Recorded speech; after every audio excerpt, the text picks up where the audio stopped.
Komisi Pemberantasan Korupsi, KPK, melakukan operasi tangkap tangan, OTT, terhadap Bupati Bekasi Ade Kuswarakunang pada Kamis, 19 Desember 2025.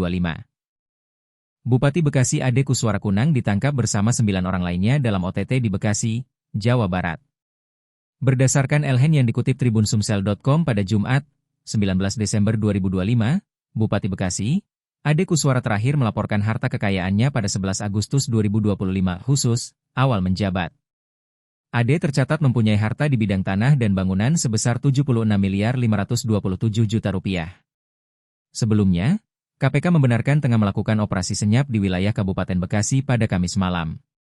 Operasi tersebut masih dalam tahap penyelidikan tertutup.